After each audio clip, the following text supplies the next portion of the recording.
여러분, 중세 르네상스 영문학에 오신 여러분들을 환영합니다. 첫 시간입니다. 이게 굉장히 중요한 영문과의 핵심 과목인데 인원이 많이 줄었습니다. 이 학교에 처음 왔을 때만 해도 이 중세 르네상스 수업은 두 반이 70명씩 꽉 차서 140명 이상이 들었던 수업인데, 이제 웬일인지 영문과의 핵심 과목들이 점점 인원을 잃어가면서 오늘날의 현실이 됐습니다. 안타까운 일입니다. 복수 전공이라는 이상한 시스템 때문에 3, 4학년들이 영문과 수업을 들어야 됨에도 복수 전공으로 다른 과 수업을 들으니까 이게 좀 말이 안 되죠. 제로섬 게임처럼 학점은 똑같은데 어디서나 들어도 된다니까 이것도 아니고 저것도 아니고 어정쩡한 전공이 돼버렸죠. 영문과라면 영문과 수업을 다 채우고 나서 더 추가해야 복수 전공이 되든지 부전공이 돼야 되는데, 이게 같은 숫자는 변함없는데 양분을 해놓으니까 이 영문학 전공인지 무슨 행정학, 경제학 전공인지 좀 이상해졌죠, 학교가. 그래서 여러분들 이거 중요한 과목이라고 얘기하니까 꼭 내 과목만 중요하다고 말한다고 이야기할까 봐, 오해할까 봐 하는 얘기인데, 영문과에서 제공하는 이 3, 4학년 수업은 거의 다 중요한 과목들입니다. 그런 과목을 듣지 않고 영문과 출신이라고 말하기에는 좀 곤란하죠. 아무튼 여러분들 이 과목을 듣게 된 것을 환영하고 기쁘게 생각합니다. 그 교재는 복사실에서 다 구입했을 줄 믿습니다. 특히 이 수업은 메모를 하지 않으면 나중에 굉장히 곤란할 거예요. 그래서 교재에다가 계속 듣는 대로 메모하고 의미를 파악하고 그렇게 공부를 해야 됩니다. 첫 시간부터 여러분들에게 교재를 가지고 수업을 시작합니다. 먼저 그 화면을 공유하죠.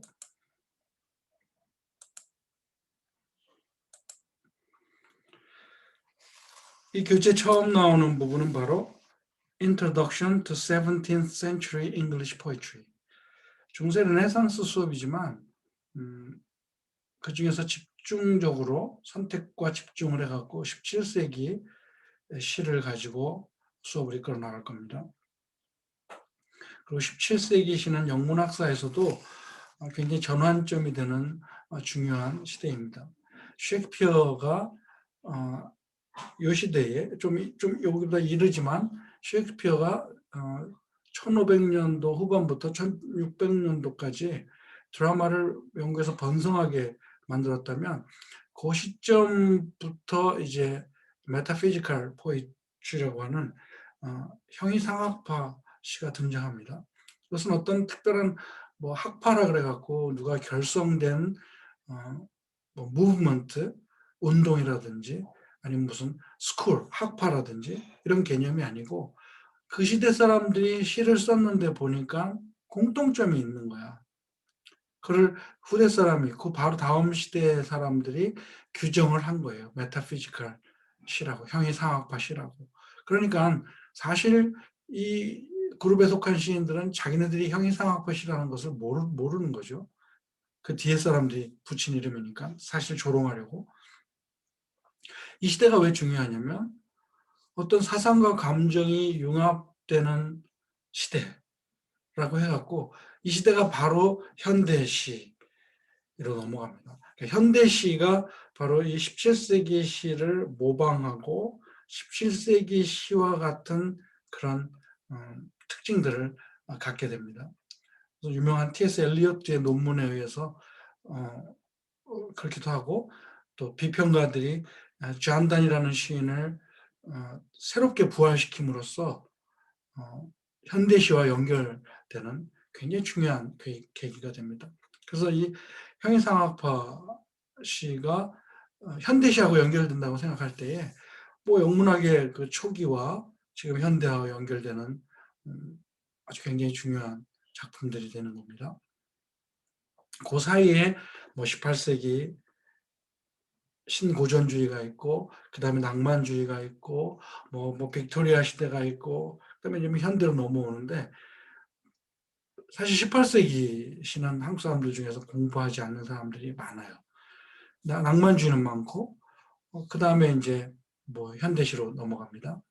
그러니까 17세기 시를 공부를 탄탄하게 해놔야 낭만주의도 가능하고 현대시도 가능하다는 의미가 되니까 영문학계에서는 중요한 시대라고 볼 수 있죠.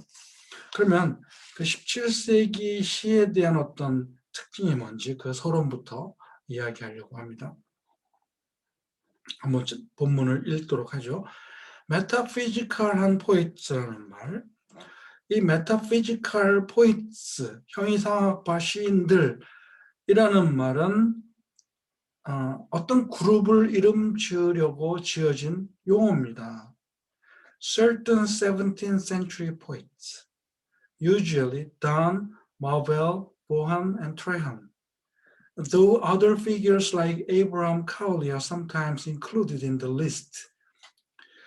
주로 단이라든지 앤드루 마벨, 헬리본, 트레한 이런 작가들을 포함하는 17세기 시인들을 그룹 짓기 위해서 만들어진 용어가 메타피지컬 포에트다. 가끔 에브라함 카울리라는 사람도 포함되지만 although in no sense a school or movement proper, they share common characteristics of wit, inventiveness, and love of elaborate stylistic maneuvers. 여러분들 이거 다 중요한 단어들이니까 모르면 다 외워야 돼요. 어떤 의미에서도 학파라든지 어떤 운동은 아니지만 그런 뜻이에요. movement proper. 여러분 proper라는 말은 뒤에 명사 뒤에 붙을 때 고유한이라는 뜻이 돼요. 고유한. 그래서 영어로 고유명사를 뭐라 그래요? proper noun이라고 하잖아요. 그러니까 movement proper 하면 어떤 고유의 운동, 고유의 학교, 학파는 아니지만 they share, 그들은 공유합니다. 공통된 특징들을 공유하는데 뭐냐면 wit, 재치, inventiveness 하면 뭐 굉장히 뭐 발명가적인 어떤 창의력 같은 거, 그다음에 또 정교한 문체적인 그 교묘함, 정교하고 문체적으로 maneuver, 막 움직임이 심한 그런 것을 사랑하는 특징들을 같이 공유하는 시인들입니다. 그러면 이 wit가 뭐고, inventiveness가 뭐고, elaborate stylistic maneuvers가 뭐냐? 이것은 말로 표현하기가 힘들어요. 시를 읽어야 돼요. 시를 읽으면 이제 바로 이해가 됩니다. 교묘하게 썼다는 시를 교묘한 어떤 술책을 벌이는 것처럼. 그럼 메타피지컬이라는 개념부터 여러분 간단하게 내가 설명을 할게요. 메타피지컬은 뭘까요? 형이상학파라 그래요. 그러면 반대되는 개념은 형이하학이야. 형이하학은 보이는 그대로를 말하는 말이에요.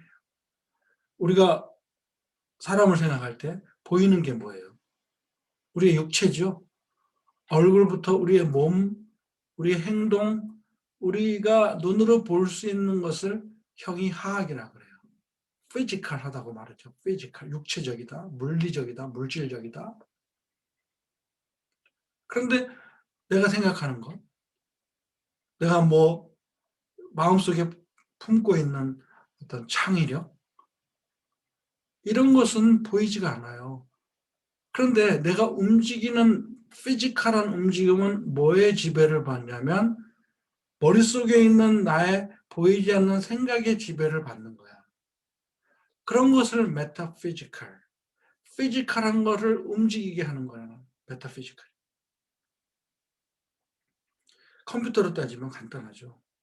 컴퓨터 하드웨어가 있고 컴퓨터 소프트웨어가 있죠.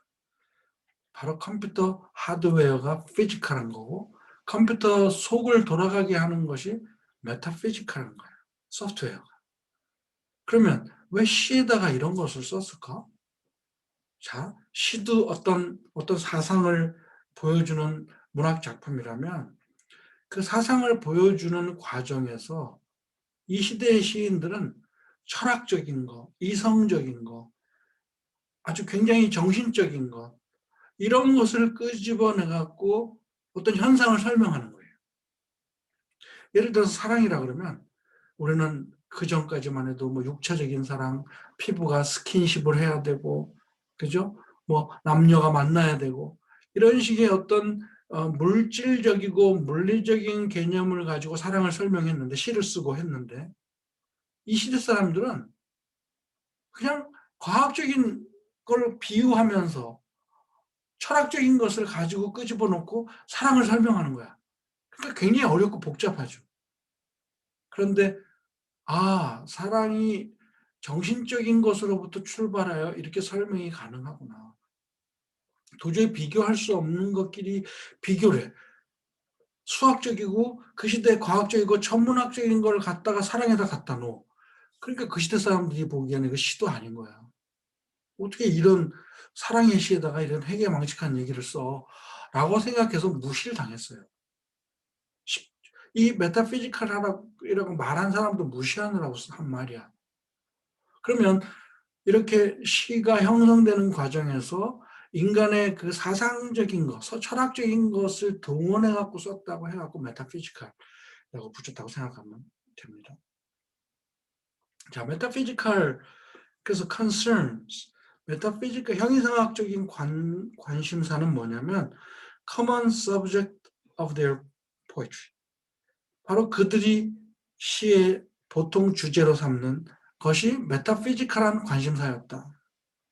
그래서 그것은 which investigate the world by rational discussion of its phenomena rather than by intuition or mysticism.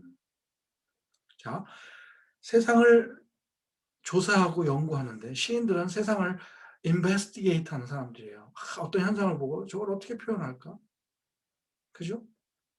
그런 것을 보는 사람들인데 메타피지컬한 시인들은 뭘 봤냐면 세상을 어떻게 봤냐면 이성적인 디스커션, 이성적인 논의를 하면서 세상을 본 거야. 그 현상에 대해서, 피노메나에 대해서. 무엇 대신 직관이라든지 어떤 신비주의를 대신해서 생각하고 이성적으로 판단하고 하면서 사랑의 현상을 이해하려고 했다. 세상을 그렇게 관찰했다라는 말이 됩니다. 그래서 metaphysical concerns, 형이상학적인 관심사가 그 시대 시인들의 주제였다는 거예요. 그러면 그 이전 시대 사람들은 시를 어떻게 썼다는 거예요? intuition, 직관, 영감을 받아서 술 한잔 마시고 뿅 갔을 때 시를 썼다. 아니면 뭐 신비주의에 빠져갖고 몽롱한 상태에서 시를 썼다. 그래서 플라톤은 뭐라 그래요? 시인들을 다 미친 사람들이라고 얘기했어요. 술 취한 사람들이다, 시인들은. 그래서 우리 공화국에서 시인들은 다 추방하자. 플라톤은 그런 말을 한 사람이에요. 그렇게 시인들은 뭔가 뭐 신비주의에 빠지거나 어떤 영감에 의해서 직관적으로 막 그냥 시를 쓴다고 생각했는데 이 시대 사람들은 그게 아니고 이성적으로 생각하고 고민하고 과학적으로 생각하고 철학적으로 생각하면서 시를 쓴 거야. 이렇게 비교가 됩니다. Dryden was the first to apply the term to 17th century poetry. When in 1693 he criticized Donne. 17세기 시를 그렇게 그런 메타피지컬하다는 용어로 처음 적용한 사람이 바로 이 존 드라이든이에요.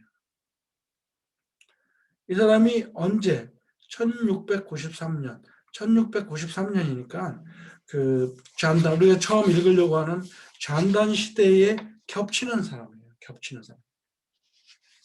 잔단이 1631년까지 살았으니까 뭐 한 60년 뒤에 이런 말이 나온 거예요.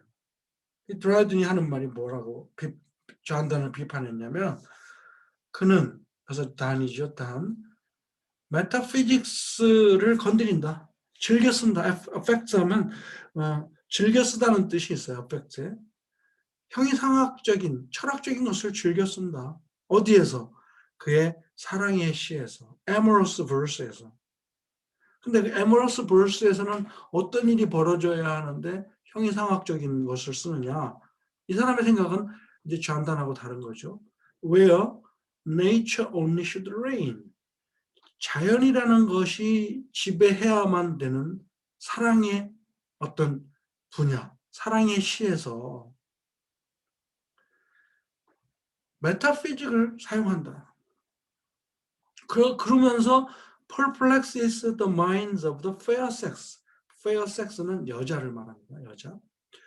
여자들의 마음을 혼란스럽게 만들어. 사랑의 시를 쓰는 이유가 뭐 여자들에게 주기 위해서 쓴다고 생각하면 여자들의 마음을 사로잡아야 되잖아. 막 아름다운 말, 뭐 자연을 노래하는 말. 그런데 철학적인 내용을 가지고 사랑의 시를 쓰니까 여자들의 마음을 perplex하게 만들어. 혼란하게 만들어. 무엇을 가지고? Nice speculations of philosophy. 철학이라는 어떤 사유, 생각하는 것을 가지고 여자들의 마음을 혼란스럽게 합니다. 언제?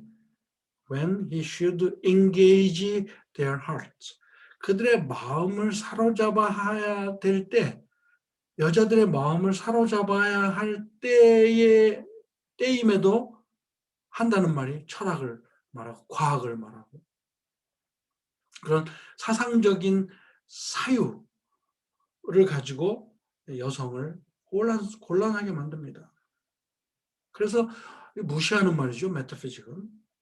그래서 he disapproved of dance stylistic excesses. 그래서 그는 잔단의 문체적인 너무 과장, excesses, 너무 막 현란하고 과장된 것을 인정하지 않아.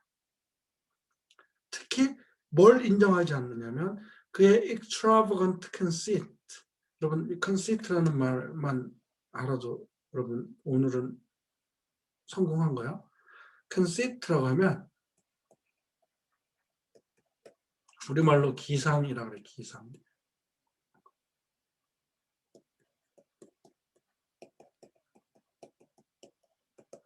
이상한 상상이야, 이상한 상상.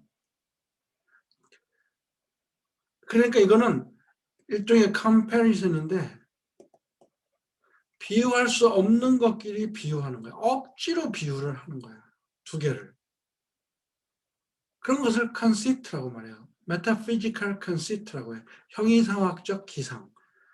바로 뭘 비난했냐면 저 사람은 witty comparison. 너무 재치 있게, 너무 재치가 좋다는 뜻은 아니에요. 그래서 너무 교묘하고 이상한 비유인 과장된 컨시트를 인정하지 않았어요.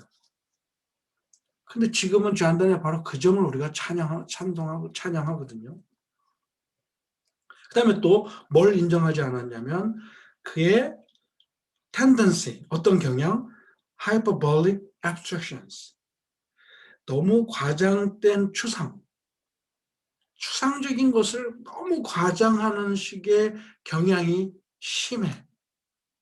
그렇기 때문에 존 드라이드는 잔단의 스타일을 인정하지 않았어요. 이건 시도 아니다. 라고 그 시대보다 조금 이제 뒤 사람이 이야기를 한 거야, 60년 뒤에.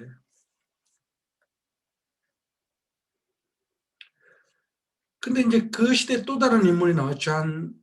사무엘 존슨이라는 유명한 비평가이면서 또 작가이기도 하고, 신문도 만들고, 사전도 편찬하고, 대단한 사람이죠. 사무엘 존슨. 18세기에 유명한 인물을 그러면, 아까 이 말을 한 존 드라이든, 사무엘 존슨, 알렉산더 포프. 이 세 사람이 18세기의 대표자야. 근데 여러분들 18세기 수업하는 대학 한국에 별로 없어요. 영문과에서 18세기 수업하는 학교 별로 없어. 거의 없을 거예요. 전공자도 거의 없으니까. 근데 이 시대 사람이 잔단을 욕한 거야.